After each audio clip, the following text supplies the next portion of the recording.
And now, Dane Forgione with a spoken word piece. Spoon Man, come together with your hands. Save me. I'm together with your plan. Well, all my friends are skeletons. Spoon Man. Episode 28 of The Performers I Know, with special guest Robert Howard coming at you.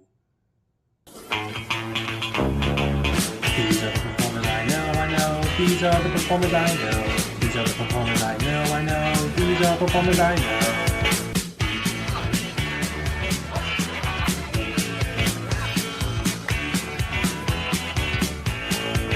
These are the performers I know. These are the performers I know.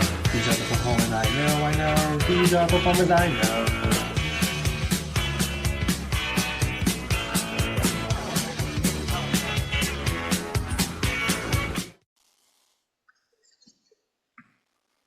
Hello, everybody. Welcome to the Performers I Know. This is episode number 28. We are all rip-raring to go. Wonderful. This week, my guest is he's one of the hardest working men in the theater scene going on where he lives. Seems like every time I turn around, he's in a new show.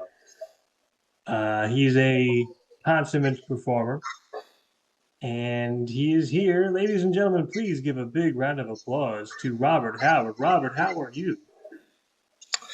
Hello, thank you for having me, Dane. Yes, of course, no problemo. Now, once upon a time, I got to be honest with you. hmm I actually kind of forgot how we met. If I recall correctly, it was the Nightmare Before Christmas reading. Oh, yes. Where you play Jack Skellington? That is correct. Okay, yes. And if I recall correctly, I played Santa Claus, and for reasons that even I don't know, I just started doing it like, Jeff Goldblum, like, It was So, really funny. yes. So Robert and I did this virtual reading of A Nightmare Before Christmas, and a lot of fun was had. So, Yes. Robert, my first question to you, as I ask all of my guests, what was it that got you bitten by the performing bug? What got you into acting and theater and all that wonderful, wonderful stuff? I think it was a mixture of a few different things. I went to see The Phantom of the Opera with my mom when I was 6, and I really was mesmerized by everything that was going on stage, in terms of all the cool effects, the chandelier falling, all this crazy stuff. I think the main reason, though, was it was a way to help me get a lot of energy out and escape from my day to day life and pretend to be all these crazy, fun characters that I get to be. Um, I never really was great at sports growing up. I played them, but I wasn't great at it. But Same here. I always did enjoy being on stage in front of people, pretending to be someone else, just playing it up, having fun. And I still do to this day. I love discovering new characters, becoming new people, and escaping away sometimes from the day to day grind.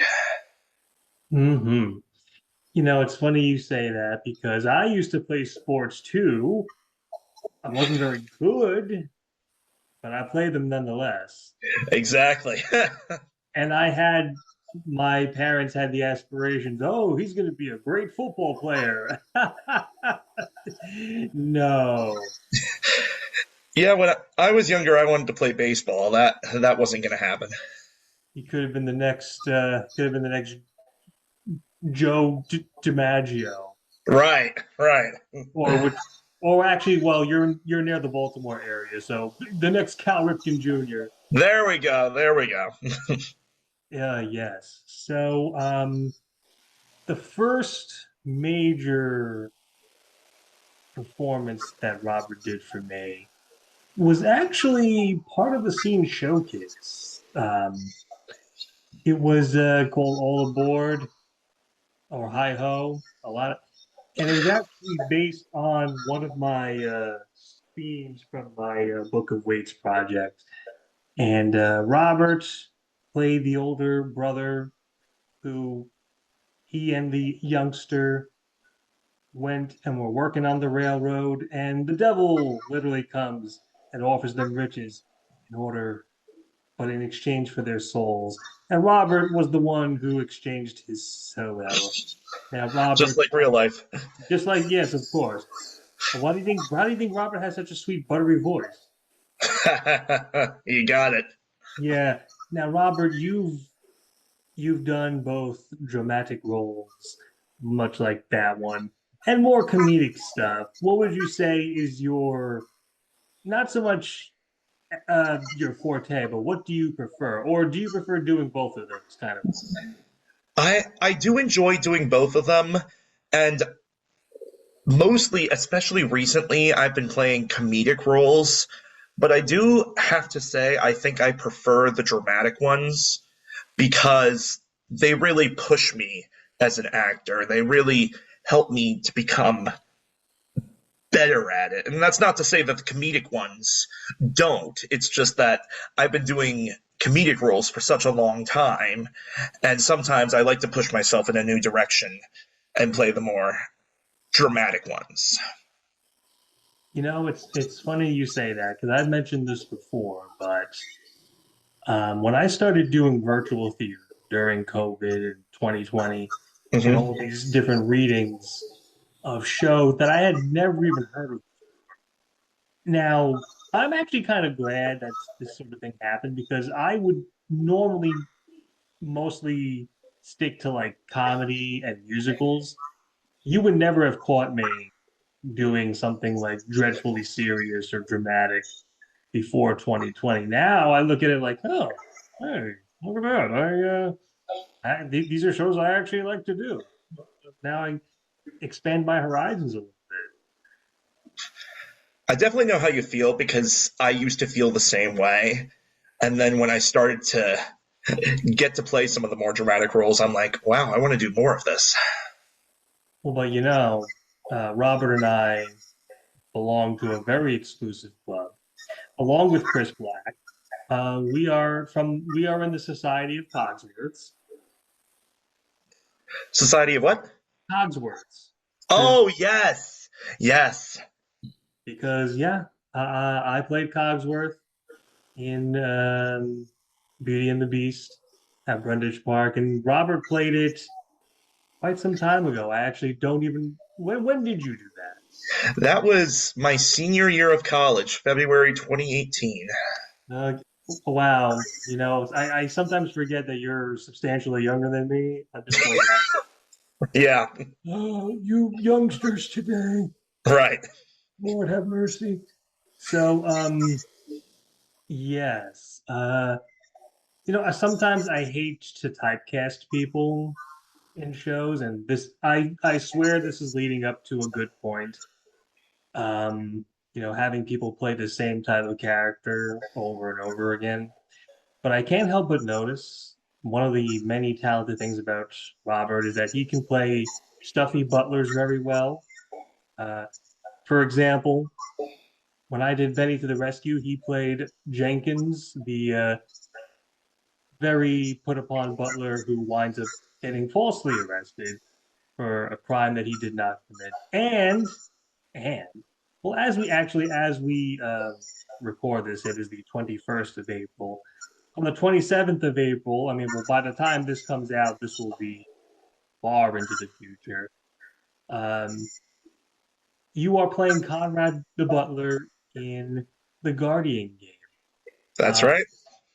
Yet another stuffy English butler.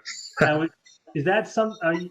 do you normally get like kind of afraid of being typecast, or do you kind of embrace it sometimes? Um, there is the occasional fear of being typecast.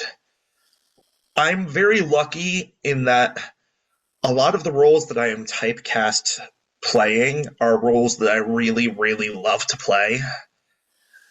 I know some people aren't as fortunate as far as that is concerned, but there is still the occasional worry of me not being able to develop my craft and be able to play new roles because you're afraid, oh, as soon as you step into this audition, you're going to get cast as this role because you played this, and this. And you're like, yeah, but I want to try something new. I haven't really experienced that yet in terms of I was typecast in a role that I really didn't want to play. But who knows? It might come up. But I'd say so far, no, I've been very blessed in that I get to play a bunch of roles that I love playing. Good, good. You know, because I've told this story before, but many years ago, I tried out for a role in the musical Oliver. Hmm. So the director came up to me and she was like, "Well, Dane, here's the situation. You're you're too old to play the Artful Dodger, and you're too young to play Fagin. So, what do you want to do?" And I said to her, "Well, I mean, I would like to play Bill Sikes." And she starts laughing. So I'm like, "Well, I don't get it. What's so funny?" "Oh, Dane, come on. You're too nice of a guy to play Bill Sikes. No one's going to take you seriously as a bad guy." And I'm sitting there like, isn't that the entire point of acting? Right. No, number one, I hope whomever plays Bill Sikes is actually a nicer person than Bill Sikes was. Well, I mean, yeah, I would really hope that the person playing Bill Sikes isn't like strangling children and like kicking old ladies downstairs. So Right, exactly. And number two, it's exactly as you said, it is acting. You're pretending to be someone else. yes, I just I no longer associate with this director because like I'm sitting there like you literally just laughed in my face and said, "No, come on, you stupid idiot." Like I don't know. I didn't really quite appreciate that. I'm But sorry. it's okay. I've moved on. I've accepted the fact that this person just wasn't very good as director.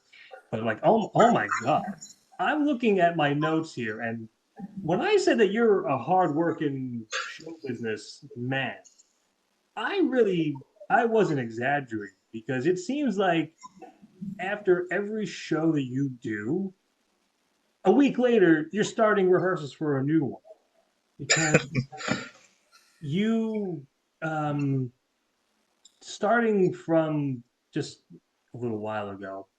And I believe this was a show that had originally been postponed because of COVID. I think a black and white cookie. That was not postponed because of COVID. Well, I guess technically it was. I did it virtually in 2021, and then we decided to put it on in person around October of that year. And then we got it pushed back 2 weeks because of a possible COVID case in the cast. So I guess technically it was postponed 2 weeks. Now, I have not heard of this. Is it like a? It says it was a black and white cookie by Gary That's right. Morgenstein. Now, was this an original work or was this something that like an established work? Can you give me a little synopsis about this? It was an original work. Gary wrote this beautiful play about an African American man who's running a newsstand, and he comes across this very eccentric Jewish guy. The African American man, he's about to close down the newsstand because business is not doing well since the pandemic has really hurt him. And the eccentric Jewish guy comes across and is trying to convince him to keep the business open. And the two form a very unlikely friendship in Hmm. that they are so far apart in who they are as people and what they believe in, but yet something just sort of draws them to each other. Gotcha. It's a great play. Gary did a fantastic job with it. He came down to see the production. We were all very pleased with how it turned out. Now, I'm looking at my notes here, and there were some pictures to go along with what I think might be a black and white cookie. And it's a picture of you looking at a phone with a person who I swear to you, upon first glance, I'm like, is that Dick Van Dyke? No. I now who were you in this play? I was Mitchell Reed, who is a friend of the eccentric Jewish guy. His name is Albie, by the way. Okay. He was a friend of, I use friend very loosely. Um, Mitchell's dad had helped out Albie's dad in the past, and so Mitchell sort of owed Albie one, or excuse me, Albie's dad helped out Mitchell's dad, so Mitchell owed Albie one, and so he's really just there because his dad told him to be there. This is a guy who doesn't really care about the newsstand being shut down, doesn't care about anything that's going on in these people's lives. He's just there because his dad told him to be. He's the definition of a what's the word? Um, Hummingbird. sorry. Hummingbird. Uh, yeah, it's just Just a joke. yeah, it's just does not care. He also admits that he works for the mayor, and he kind of hints that he's doing what he's doing to get himself ahead in life. Hmm. Okay. And I think the character is a great representation of the dangers of being non-sympathetic or not caring. Yeah, I can already imagine what your mindset is on that one. Right, Because we do live in a world where I think too many people just don't care. right. Not that I want to go off on a rant, but yeah, that is I do get the gist of the situation. Now, oh, good Lord. So then you turn right around and then you're in Calendar Girls, Yes. which was that the based off the Jason Priest wasn't Jason Priestley in that movie? Or am I thinking of something else? Helen Mirren was. I'm Hmm. not sure about the rest of the cast. Right. And I'm gonna assume it's like, oh, the older ladies who are showing that, age doesn't mean anything and they're doing like a calendar spread. Right. And mainly in honor of someone who they really cared for, who passed away from cancer, and because they just really had a cheeky sense of humor about it, and they knew that he would have a cheeky sense of humor with it. He'd love it, he'd laugh at it, Hmm. and just comes from this pure place of doing something good to help some people out in this world because it was all being done to raise money for leukemia research. Oh, I see. And then, sort of, what happens when the calendar blows up to be way bigger than anyone thought it would be. Okay. Now, going down the line here, now this is another one where I have no information other than it's called mozzarella white. I don't know. Rapunzel White, yes. Yeah, that was my second guess. Now, what is that all about? Because I've not heard of that So that was an original musical co-written by June Ospa. She wrote it originally for Off Broadway, and a group called Best Medicine Rep was doing it one. around 2022. Yeah. The same director as A Black and White Cookie. Her name's Jackie Hume. Okay. So I reunited with her, and it was such a fun experience getting to bounce around as a little Jewish elf. Interesting. Now I'm looking at Yes. this. I'm looking at a cast picture here, and my eyes are drawn to the this individual here in the front that looks like Prince, with a purple ensemble jacquard. Oh, I it's been a while since I've looked at the picture. I think I know who you're talking about. well, we'll get back to that later. Sure.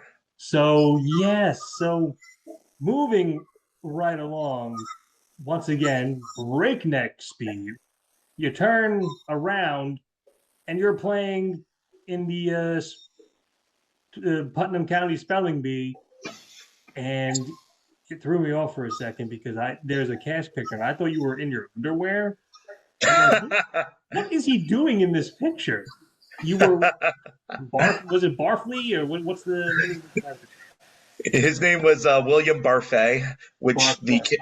the other characters in the show constantly mispronounce as Barfy. Okay. Now was that? I feel like you said that was one of your dream roles. I don't know if I would have called it one of my dream roles going in, but it certainly was one of my favorite roles to play and one of the more challenging roles that I have portrayed. And what makes you say that? Well, if you look at Barfay just on a surface level, he's just this weird guy. He's got these weird habits. He spells words with his foot. He has all these weird allergies and rare mucous membrane disorders and stuff like that. And he's very he pushes people away because he is so afraid of getting bullied that he ends up becoming the bully himself. Hmm. But as the show goes on, he really develops and starts to create connections with the different people at the spelling bee. And we learn all these great things about him in the second act in particular that help to flesh him out as a more interesting character rather than just this weird bully guy. I really those are the kind of shows that I like where, there's actual good character development and ones that you don't really necessarily see coming. Right. So instead of like, cookie cutter, like, oh, he's the nerd and he stays the nerd, it just turns into, oh, he's actually not such a bad person after all. Absolutely. Yeah. Yeah. Oh my. And again, you turn right around and look at this. You're playing the storyteller thingamajigger in Into the Woods, Yes. where you get horribly, brutally slaughtered at the end of Act One, I think it is. About a third of the way into Act Two.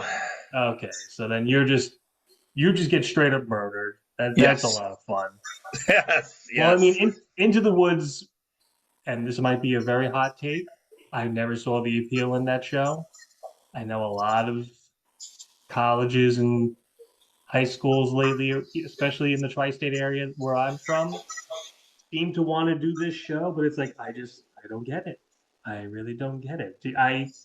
What drew you to that particular show? Well, I'll say that I agree with you in that it's not one of my favorite shows in the world, but I also recognize that I've seen it around seven, eight, nine times at this point, and every time I rewatch it, I find something new to appreciate in the writing, in the storytelling, in all that stuff. And I think what really drew me to that show is I have always acknowledged that Stephen Sondheim's score in it is beautiful. He Mm-hmm. writes he writes some really really great songs in there, some really challenging songs, but still great songs nonetheless. And being able to do it now has given me even more appreciation for some of the finer details in the show. Stephen Sondheim is one of those musical writers where, from the outside looking in, I just go, eh. I don't know. But I mean, I love a funny thing happened on the way to the forum, Sure. and Sweeney Todd is also very good. And I love Assassins. That's one of my favorites. Yes. Actually, what's his face? The one who dresses up as Santa Claus. Yes, Sam Bick. Sam, probably my favorite comedy monologue. Absolutely, yeah. Would want to do that. Yeah. Oh, by the way, just for reference sake, I mentioned Calendar Girls and Jason Priestley. He's Hmm. not in that movie. He's in the movie Calendar Girl. Hmm. Oh, oh. Yeah, so Calendar Girl, Jason Priestley. Calendar Girls, Helen Helen Mirren. Mirren. Yep. I hope I was able to clear that up with him. Yes, yes. That's a big mistake right there. That's all right. SpongeBob, you stole me $1 million, SpongeBob. Perfect segue right there. Perfect segue because you played Mr. Krabs in SpongeBob the Musical. Another I one where I'm did. like, I just don't get it. I don't get the appeal, but what do I know? I think a lot of it for me was I grew up with SpongeBob. I mean, so did I, Hmm. but I I just don't think it translated into a musical very well. Like, I mean, yeah, SpongeBob can have some great songs, but I just don't think a 2 hour musical really fits. But It, eh, I felt the same way, but then when I finally saw it, I was surprised by how much I thought it worked. It's hmm, it does not really take songs from the television show. Most of it is original songs written for this. right. But right now, ladies and gentlemen, as we speak, as a matter of fact, this week, this coming week, coming up, Robert has ventured into a new frontier. He is puppeteering because he is playing Trekkie Monster in Avenue Q. Yes, I am. Oh yeah. Now, what was it like learning how to commandeer a whacked out Muppet such as Trekkie? It was honestly incredibly difficult because there were a lot of things that I needed to keep in mind. The first thing I really had to train myself was to open his mouth when he was speaking. And that seems like a very obvious thing to do at first, but then whenever I tried to do something else other than just have Trekkie sit there and say the words, like when I tried to add movement to him, when I tried to get him to do something with his hair or anything like that, I would suddenly stop moving the mouth. So I had to train myself to be like, no, he's talking. His mouth's got to be moving, even if you are doing other things with him. Right. Now, This, I'm sorry, go on. sure. The second thing was making sure the mouth movements matched with what he was saying. You can't have him flapping his mouth up and down forever when he's just saying one syllable or holding out one word there. So that was a difficult thing. And then another, I think, difficult thing is that my left hand would control his left hand and my right hand would control his head and mouth. So I myself very naturally, if I do something with my left hand, I'm going to do it with my right hand as well. Hmm. So I had to stop myself from like whenever I would wave my hand around, sort of like showing another character something. I'm inclined to do that sometimes with both hands. So I had to train myself. Nope, the right hand is a head. It's got to act like a head. Uh, now here's the most important question. In this version of It Sucks to Be Me, Hmm. did they use Gary Coleman? We did use Gary Coleman, yes. Because I heard from more than one source that after he passed away, they rebooted that song and made it different to out of respect for his passing. From what I'm aware, in different countries, it has been different celebrities in the role. But in America, it is pretty much stuck with Gary Coleman, and they did change a few of the lines that he had. One of the lines that I don't think aged too well after he passed away is one of the lines that they ended up cutting. Mm-hmm. But for the most part, the role stays intact. Okay. And I think it's rather fitting because the show is all about, as a kid, you being taught these amazing things about how you're going to do great things when you grow up and how amazing you're going to be and how special you are. But as you grow up, you come to a more sudden realization of how difficult it is to achieve all your childhood dreams. And I think Gary Coleman is a perfect example of that. He was someone who, as he grew up, was probably told how amazing he was. He was going to grow up to be the biggest actor the world's ever seen. He's going to take the world by storm. But then after Different Strokes ends, he's really not doing that. His parents steal all his money, and he has to sue them. And then eventually he files for bankruptcy. You know, I really have to stop myself because you say, you're going to grow up to be the biggest actor ever. And it's like, like, I think you get where I'm coming from with that. But like, I don't want to be disrespectful. That's just the way it was. But Right. yes. So as we look at the old clock on the wall, I see that we are just about starting to run out of time. Now, my last question to you, Mr. Robert, um, if somebody were to come up to you and say, "Hey, Robert, I want to do what you do. I want to do acting and hell, even puppeteering," what would be your biggest piece of advice that you would give this person who wants to start out in going into the acting and theater industry? Sure. So the biggest piece of advice I would give them, and this is what I tell my students all the time, is when you're up on that stage, there's no such thing as shame. You need to be willing to portray the truth of the character, no matter how embarrassing it might seem to you.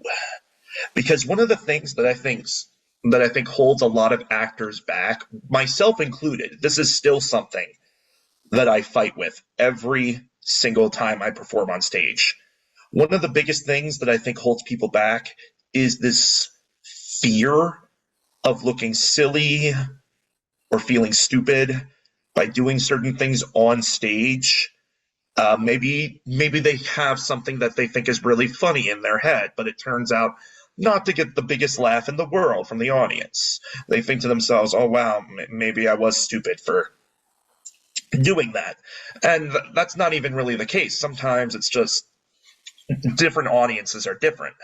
But what it boils down to is you need to be willing to become the character and do what you think the character would do in each situation, no matter how crazy or silly it seems. Absolutely. I'll tell you a quick story. Sure.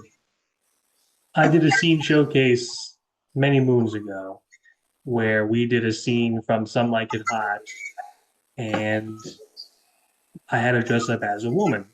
Hmm. I was just like, oh, I'm going to look ridiculous out there. And then I'm just saying to myself, wait a minute. That's all the name of the game is to entertain people. And I can't worry about what I'm like, and it turned out everybody thought it was hilarious and the scene went off really well. So Right. I enjoyed it. Well, Exactly. well, as our outro music plays us out, I want to thank my guest, Robert. Robert, thank you very much for being here. Thank you for having me, Dane.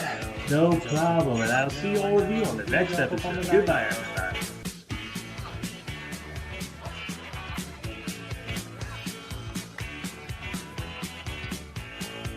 These are the performers I know. These are the performers I know.